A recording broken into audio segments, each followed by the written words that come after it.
मैत्रिणींनो, तुम्हालाही थोडंसं जरी काम केलं तरी थकवा जाणवतो का? काही करावंसं वाटत नाही.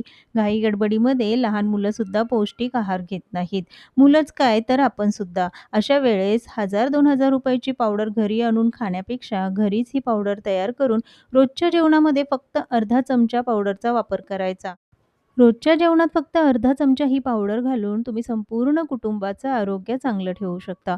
अगदी साधी सोपी ही रेसिपी विकतची पावडर आणण्यापेक्षा घरीच तयार करा. मग चला बनवूया आजची ही रेसिपी.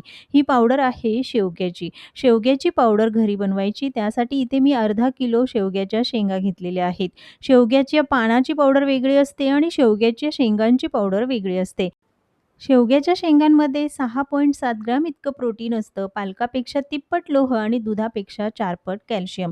व्हिटॅमिन सीने परिपूर्ण म्हणजे शेवगा. शेवग्याची पानं असो, फुलं, फळं सगळ्यांचा आपल्या आरोग्यासाठी उपयोग आहे आणि त्याचा वापर आपण रोजच्या जेवणामध्ये करतो सुद्धा. पण बऱ्याच वेळा रोज शेवग्याचा वापर करून काय पदार्थ बनवायचा आणि जरी बनवला तरी तो प्रत्येकाला आवडतोच असा नाही. शेवग्याची शेंग म्हणजे बाजारातली सगळ्यात महाग भाजी. ही भाजी आणून स्वच्छ धुवून, पुसून घेतली. त्यानंतर त्याचे बारीक तुकडे करून घ्यायचे आहेत. या शिरा काढताना जेवढ्या निघतील तेवढ्याच काढायच्या. फार जास्तही शिरा काढायच्या नाहीत आणि जर नसेलच निघत तर नाही काढल्यात तरीसुद्धा चालतील. अगदी छोटे तुकडे करून घेतले, फार मोठेही करायचे नाहीत.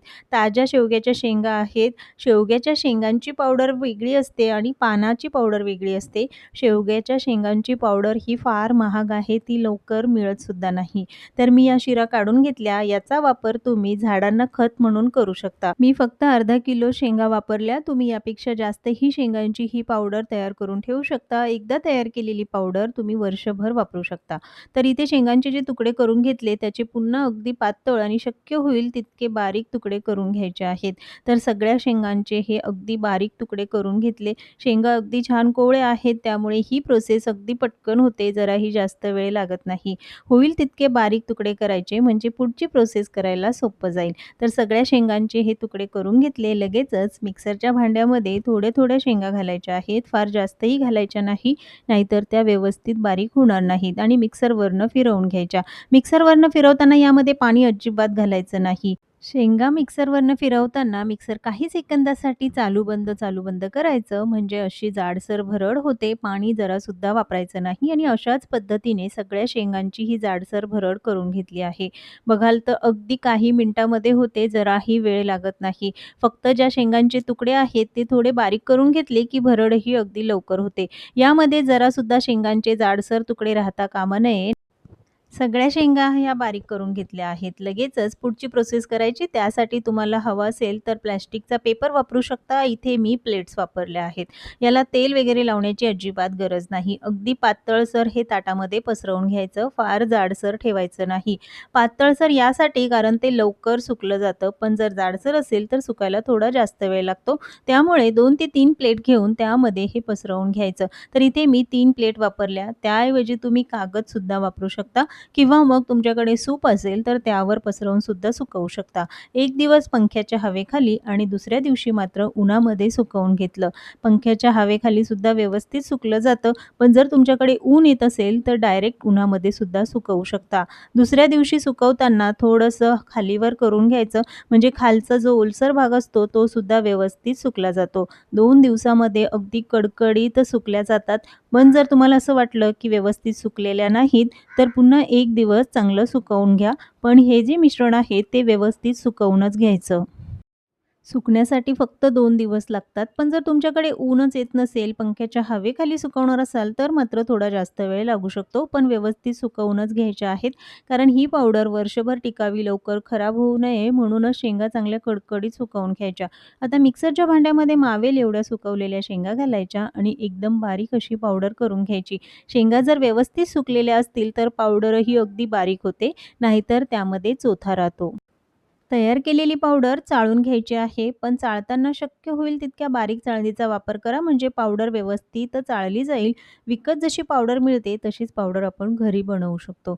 जो काही जाडसर भाग आहे, जो दळला जात नाही, तो पुन्हा एकदा मिक्सरच्या भांड्यामध्ये घालायचा, सुकवलेल्या थोड्याशा शेंगा घालून परत एकदा दळून घ्यायचं आणि हीच प्रोसेस करायची. अगदी काही मिनिटामध्ये ही पावडर तयार होते.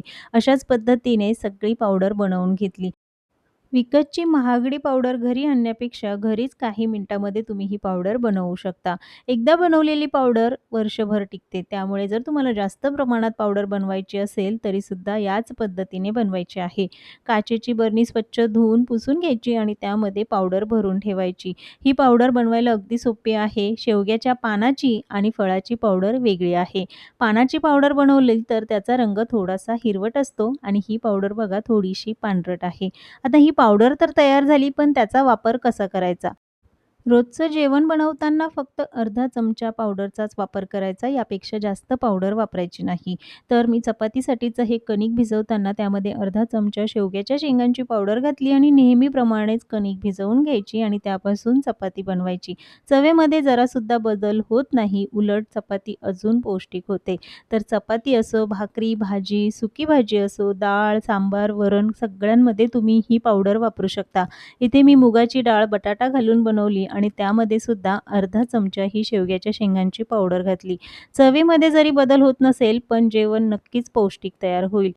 तुम्हालाही तुमच्या आणि संपूर्ण कुटुंबाच्या आरोग्याची काळजी घ्यायची असेल, तर ही पावडर जरूर बनवा. विसर पडू नये म्हणून मसाल्याच्या डब्यामध्येच भरून ठेवा, म्हणजे जेव्हा आपण मसाला वापरू तेव्हा लक्ष या पावडरवर जाईल आणि भाजीमध्ये याचा वापर होईल.